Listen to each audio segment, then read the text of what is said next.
Hey guys, welcome back to GeekJ, where we make tech tutorials and gaming simpler and better. So a few videos back, I was showing you guys how to manually update your FSR files, and you can find that video up there, I think. And what was important was that the games had to be fairly new for people to be able to just drag and drop the new FSR 3.1.x, depending on the version, files over the old DLL files, and they would be overwritten, and consequently you would be able to use the newer version of FSR. And that was a pretty good method, but it's only for fairly new games that actually follow that tactic from AMD. And AMD, in turn, they were pretty late in the game of just having the same exact DLL files and not changing the naming scheme when they were implementing FSR through the developer studios in the games. So another method for older games that do not follow that naming scheme, we saw in this video over there, and it's very relevant to Cyberpunk 2077. It was using DLSS-Enabler. And in that method, we would have access through injecting the FSR or some other upscaler like XeSS through the DLSS DLL files. And by doing that, we were able to use on the fly different upscalers, choose the ones we thought were looking the best.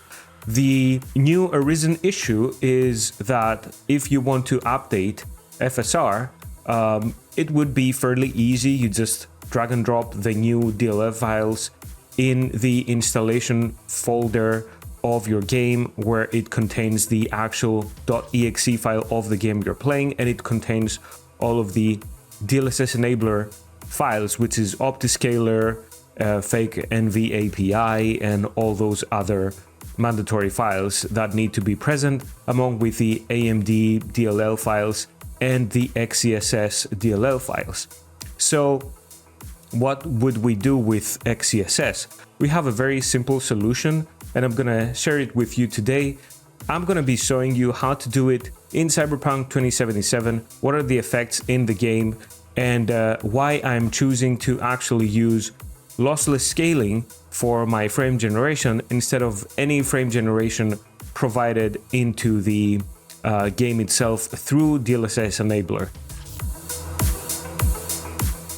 So let's get into it. I'm gonna switch to my desktop here, go into our game installation folder by right-clicking on Steam, going to Manage, Browse Local Files, close this out first, bring this over, and if we go into bin and x64, we can see we have all these files created by DLSS-Enabler. And the beautiful thing with DLSS-Enabler is that we can just uninstall it. So let's run the uninstaller and get rid of DLSS-Enabler in general. And we're going to be using a newer method. So now that we have a fairly clean installation folder, we're going to minimize this window, and we are going to open up a browser window, and we're going to go to the DLSS-Enabler webpage on GitHub. I'm going to have, as always, links in the description below. And again, we're going to go into the plus 40 releases section over here on the right side of the screen. We don't want the 3.02. We want to download the 3.03 trunk version. As you can see here through the assets, it's probably the exact same file we downloaded the last time, but yeah, we download this, and we're going to be downloading another tool called DLSS-Swapper, and I'm going to have, as always, again, the link in the description below. And again, we're going to go on the right side over here, we're going to click on the releases, and we are going to download the 1.1.5 latest version. I would suggest you go with the portable zip that doesn't have the net8 in the name, And I would always prefer portable versions instead of me having to install something on my computer. That way I reduce the bloat in the registry and all that good stuff. So once you've downloaded both of these, we're going to be installing DLSS-Enabler just as we did the last time. So if you've already have DLSS-Enabler installed on your Cyberpunk 2077 game, you don't need to do this, so skip ahead. I will have a different chapter and you can skip ahead to the DLSS-Swapper installation. I'm gonna click next again. We need to add here the path of the game, so let me do that. Just gonna click here, copy this path, paste it over here, gonna click next. And over here, we want to be very careful. Again, we want to install it as a dxgi.dll. We're going to enable support for AMD and Intel GPUs. And if you are on an NVIDIA GPU, you do not want to do this, okay? And then I'm going to select install Optiscaler 0.7. And we're going to click on the install.reg files for the registry files that actually enable and disable the driver signature checks. So we're going to click next, install, and finish. So basically, if we check, we can see over here that everything has been installed again, and we can see the uninstaller has also been created. So the first thing you want to do is run the disable NVIDIA signature checks. Click yes on everything. And now what we want to do is move on to the second step, which is the DLSS-Swapper, new addition to the whole procedure here. So I'm going to double click on this and you can see all the files are just in this zip folder. So the easiest way I suggest for you is to just go to 7-zip or any other extractor you're using, even WinRAR. We can do it with WinRAR, and go to extract to DLSS-Swapper blah blah blah. This means it's going to create a folder in the current location that will contain all those files, so you will not have like a splurge of files on your desktop. And you know, if you have other icons on your desktop, it can be very tedious on how to, you know, manage that after you extract something like this. So let's do this. And as you can see here, we have a DLSS-Swapper file over here. I'm gonna move this over, and all the files are in here for DLSS-Swapper. The only thing we care about is this DLSS-Swapper.exe. I'm gonna right click and drag and drop it to the desktop, create a shortcut here, and then I'm gonna exit out of this window. The magic of this program is that if we run it and double click it, multiplayer games has a note like it's suggesting that we don't use this. It will try and find all the games you have installed. And then, for example, we're gonna go with Cyberpunk 2077, and you can see that it has detected which version of DLSS, FSR, and XeSS the game is using. And as you can see here, these are fairly old versions. So what this program allows you to do is you can swap these, and you can do it manually. And for DLSS, the version 3.10.2.1 is the latest DLSS-4 version. So the game does have DLSS-4, but it has one version lower than the latest version. And you can click basically download and then swap, and it will swap the files, but you'll have to do that every time for every game, the download part and then swapping. So what I found is easier. I went to the library over here, and then you can find all the DLL files of all the versions here. So you can download these files and they will be available and you don't need to download them each and every time. So as you can see, there is a new version of these for kind of everything. So DLSS has the DLSS itself, the FG part of it, and the array reconstruction part of it. On my system, it's not needed, but you know, if you're an NVIDIA user, you probably need those as well. XeSS, as you can see, we can download the latest version of XeSS, the same with its frame generation and the XELL. But now, if we go back to this portion of selecting the game and then clicking on this, you can see there is no download button on this one, and we can just click it, select swap, and now we're using the latest version of DLSS, as you can see here. Now to the important parts. Let's go to FSR. This is the latest version. We're gonna select the latest version.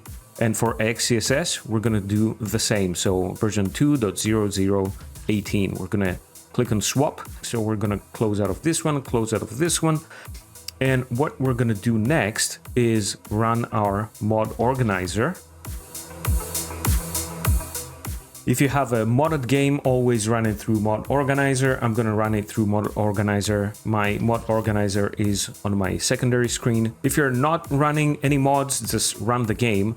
I'm gonna show you what options we have through the game without actually using any other method for the frame generation part of it.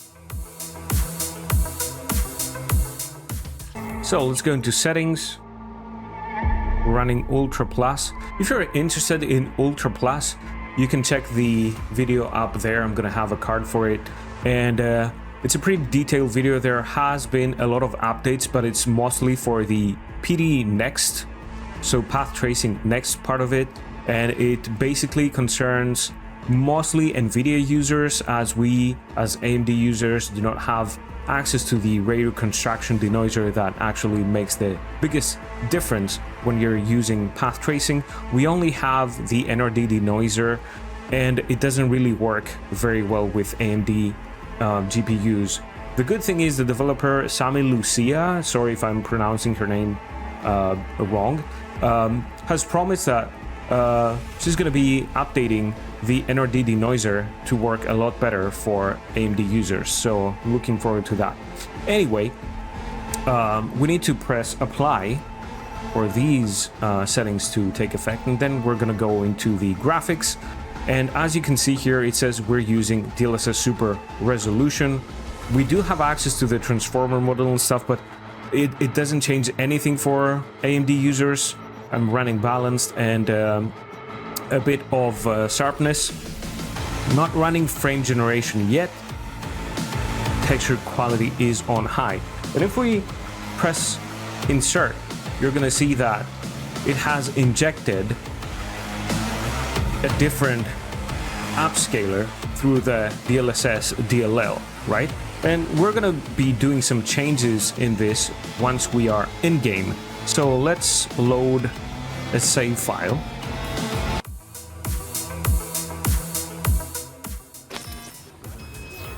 Okay, let everything load in.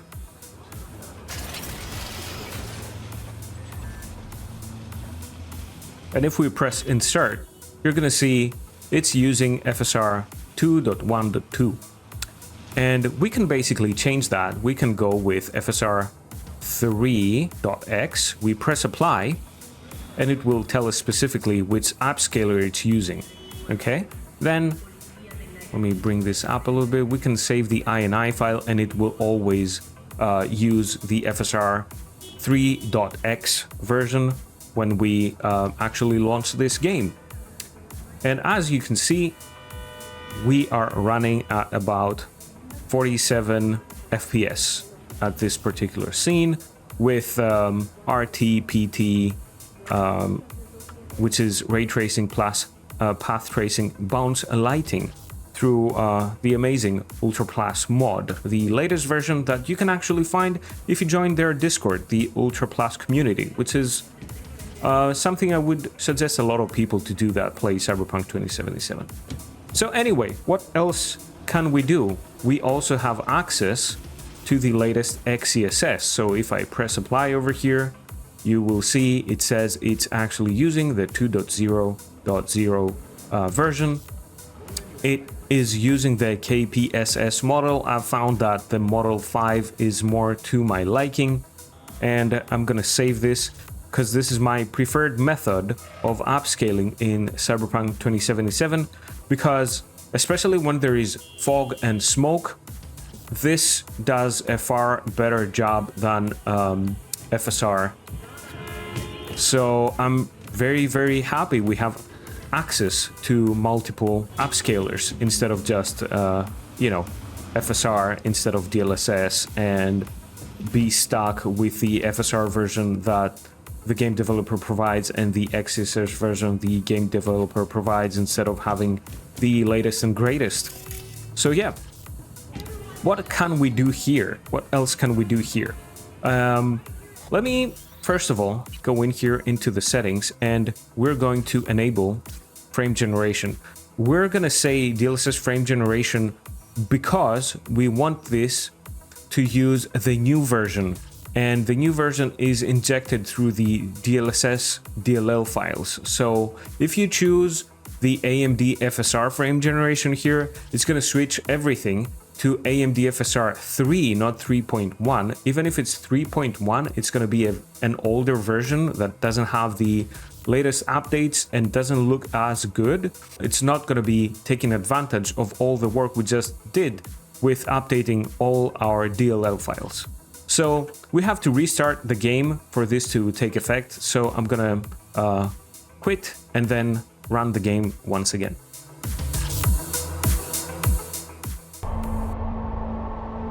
Okay, we're back into the game.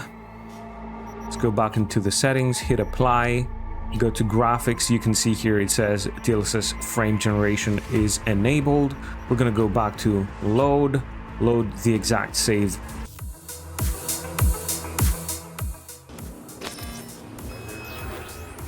Let everything load in.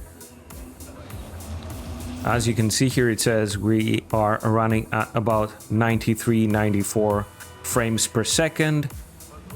Something very important, go into your settings and then video, and you're gonna have access to the NVIDIA Reflex low latency if you enable the frame generation over here. What it does on supported GPUs, it will run either anti-lag or anti-lag 2. If it doesn't have access to that, it's going to use its own version. The DLSS-Enabler and Optiscaler have their own version of kind of anti-lag or NVIDIA Reflex. So it kind of brings the latency down a fair amount. It's not amazing, but yeah, it's a lot better than having none of it.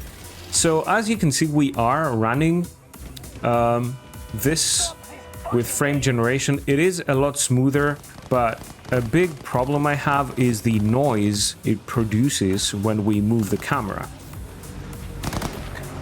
And also we get ghosting, and we need to install different modes to kind of alleviate that problem. But as you can see here, if I move my camera, it does produce a very noisy image, especially here that we have lights. It's very apparent, and it can be very distracting when you're playing the game. Installing the ghosting fix mod doesn't actually do anything, and I'm gonna show that to you right now. So let's exit out of the game. And as you can see here, this is my mod organizer installation, and I have the FrameGen ghosting fix contextual frame generation over here. I'm gonna just enable this, and I'm gonna run the game once again, and you'll see that now we will have access to this mod, but it doesn't change anything. It does, through masks, fix the ghosting, especially when we are in cars and stuff, but it doesn't really fix the noise issue around the models of characters and stuff. Go back into settings, hit apply. As you can see here, we do have access to the mod FrameGen ghosting fix. Okay, So let's jump into the game. I'm gonna load the exact save. Okay, let everything load in. As you can see, the mod is active. Current frame generation status is enabled, and we are still, unfortunately, having the noisy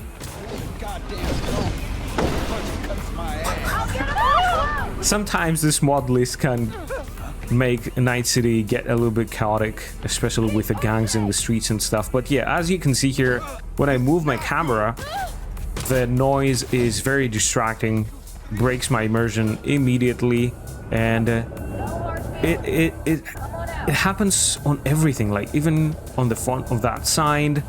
It's yeah, it's pretty bad. And when you're fighting multiple enemies and stuff, it can get very, very distracting and will cause you to miss multiple times because you're probably going to be trying to shoot the after image of, you know, someone. Anyway, let's see what other options do we have. We're going to go back into the options of the game over here, the settings. I'm going to go into graphics, and I am going to completely disable the DLSS frame generation. I'm going to hit apply. We have to exit out of the game for this to take effect. We're going to quit the game. The other thing I'm going to do is disable the frame gen ghosting fix as well.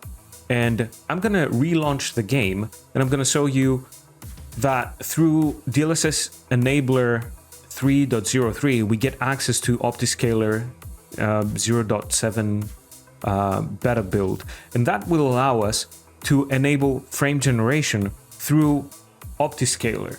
The bad thing is that it does work, but the UI elements suffer from extreme ghosting. So let me demonstrate. Go back into settings, hit apply. We're gonna load the same exact save file. Okay, let everything load. As you can see here, we are running at about 49 to 50 FPS. We are using XeSS 2.00, but we're not running any kind of frame generation. So we don't have that ghosting or noisy problem, right? When I move my camera, as you can see over here, we don't have that issue. So let me go and enable frame generation through Optiscaler, as you can see over here. So we just click on this and it just works. As you can see over here, we have 90 FPS. You're gonna think, oh, that's so nice, but look at the UI elements. It doesn't have that noise. We do suffer from some ghosting. It doesn't have the noise, but we have horrible UI element ghosting. So what can we do to alleviate this? If we go back into this menu, you can see it says it has an frame generation HUD fix, right? But look at this, enable HUD stability fix might cause crashes. And unfortunately on my system, it's not a might cause crashes. It's kind of 100%. So with the setting, yeah, just on the setting on 1, it didn't alleviate the issue completely. It was a little bit better, but we immediately experienced a crash. So let's run the game again.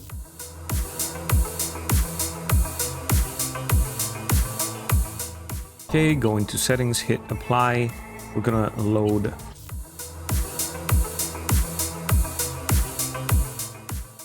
So we crashed. That means the settings did not save. So let's enable both of these again. Hopefully I'm gonna be able to demonstrate that this is not fixed. Okay, so how do we fix this? Okay, the game crashed again. So if you go up to, I think step 4, on the FG HUD fix, it does fix the issue, but the higher the value of that setting, the more the crashes, the more frequent the crashes are going to be. That's what the tooltip says. And the problem is we already have a crash like 10 seconds after we enable that option. So I don't think that's a viable option to play the game.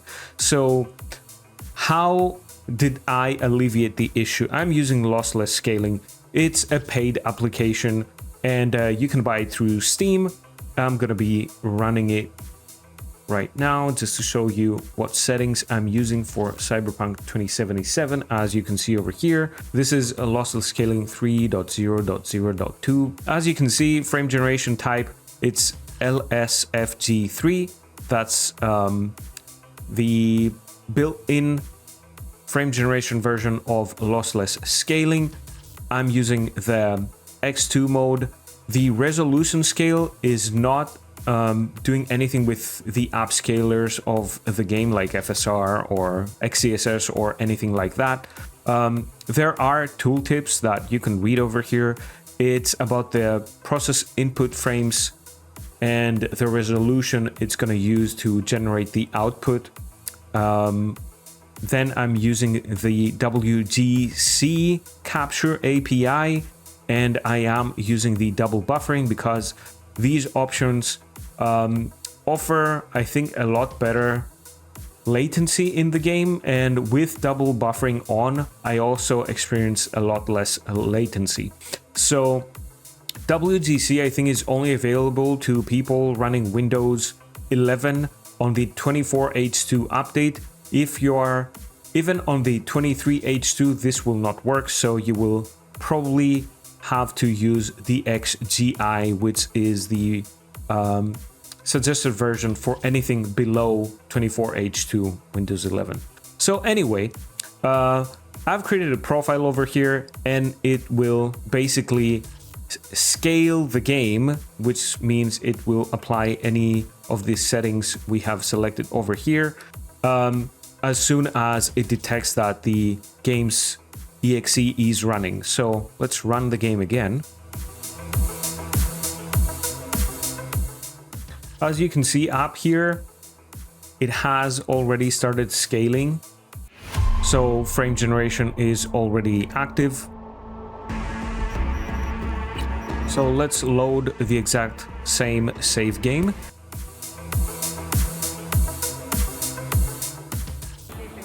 Okay, and as you can see, we are using XeSS 2.0.0 version. We are using Model 5. We haven't checked any of these options over here. We don't have the UI ghosting problem, as you can see over here, and we actually do not have the noisy bug around the models and other stuff on the game, like the sign, if you remember, was really noisy when we moved the camera.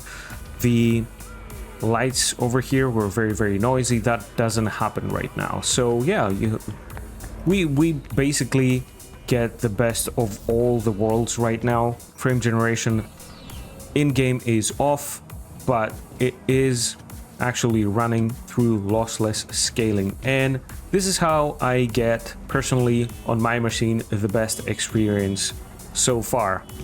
And we don't need the ghosting fix mod. As you can see, it's not present over here. We have disabled it, and let's try driving around so I can show you that we don't actually get any ghosting even when driving. So they are using, as I've seen in their changelogs and stuff, any kind of unique technique. They're using the exact same techniques as DLSS and FSR is using, which is just using masks around models and stuff. A very smart technique. But yeah, we don't get any of the ghosting. And yeah, this is a very smooth experience. So this is my preferred method. So everyone wants to jump in front of my car. That's pretty nice. Anyway, let's quit out of the game and recap. So basically, we are using the DLSS enabler as we did the last time. The new addition is DLSS-Swapper, which allows us to update all the DLLs in the game we're playing. If you're an NVIDIA user, this can be very, very useful because you don't need DLSS-Enabler, you just need DLSS-Swapper, and you can basically apply the new DLSS 4 versions to any of the games that are supported, or do the same for even unsupported games, and you can inject the new DLSS 4 DLLs to games that are not even supported through NVIDIA's own control panel. So that can be very, very useful. You also were able to see that we can enable frame generation through Optiscaler, but it's not working really well in Cyberpunk 2077. So this is the reason I chose to use lossless scaling. This is not like an advertisement for lossless scaling. I just really like the way it works. And I think it was around 700 Japanese yen, which is like $5 or something to buy it, and you can use it on so many games. I hope you guys enjoyed this video, and if you did, don't forget to like and subscribe, and if you want to get all notifications, click on that bell. Also, you can see over here, whew, it's getting so smoky, all of my other socials that you can follow me and sometimes join our streams on Twitch, Kick, and Rumble. So yeah, I'm gonna see you guys in the next one. Bye-bye. Bye.